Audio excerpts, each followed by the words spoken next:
First things first, the vehicle has been jacked up in the front. Jack stands placed underneath of it. It's secure. Put the vehicle in neutral.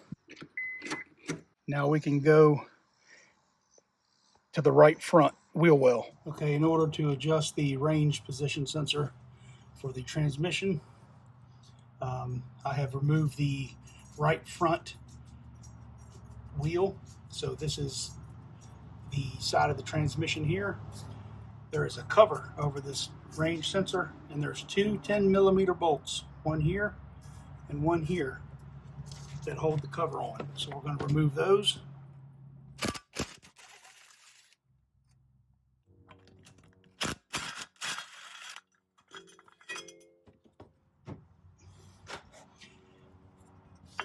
It's just a metal bracket here. And then here you can see the range position sensor. I'm going to show you real quick here how the range position sensor operates as you move the shift lever inside the car. Starting in park and reverse, neutral, drive, D3. There are two screws holding the range position sensor on, one here and one here, and these two are also 10mm.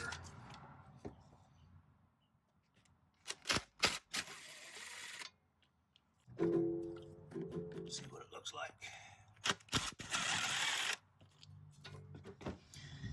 After you've removed the two 10mm bolts holding the sensor on, you're just going to remove this plug. Simply press in the center here and pull up.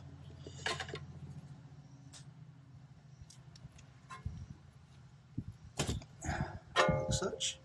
Plugged. You can see here that there are grooves cut in to the plastic here. 1, 2, 3, 4, 5. These grooves are the neutral alignment. Again, the car is in neutral. We put the gear selector inside in neutral before we started to remove this. So it calls for a feeler gauge that is 0.08 of an inch, 0.08 inches, or 2mm thick. That will fit in here, but I don't have a feeler gauge that small. So luckily I found a piece of a clothes hanger that was just about the right diameter. And I cut it to length to where it won't be hitting up against the axle and stuff when I go to put this back in there. So it's about 2.5 to 2 3/4 inches long. 2 3/4.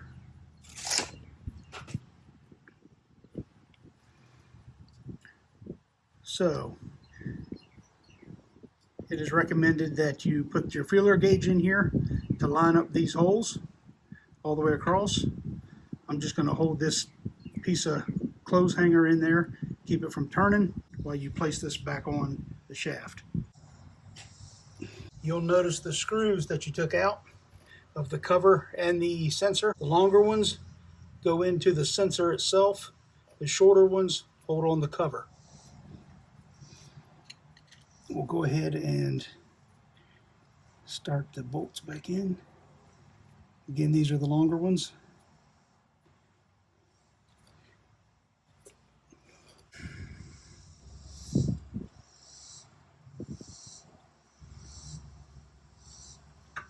Try to get that started. And now it says to tighten or torque these bolts to 8.7 foot-pounds. I don't have a torque wrench that goes down that small, so I'm just going to put my drill on a number 1 setting and just barely run it on there until snug it up while holding this in place.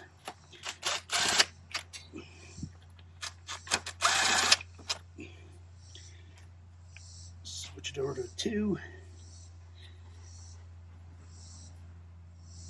This is still aligned.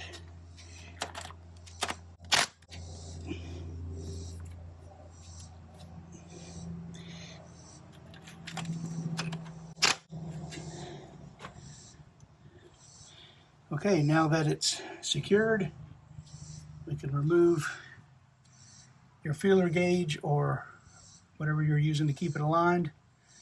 Double check it here. Try to press it in, see if it'll hold it. And it is perfectly aligned in neutral. And this is tightened down to where it's not going to move. We will plug it back in. Just a simple click. And then we'll put the cover back on, the other 2 bolts.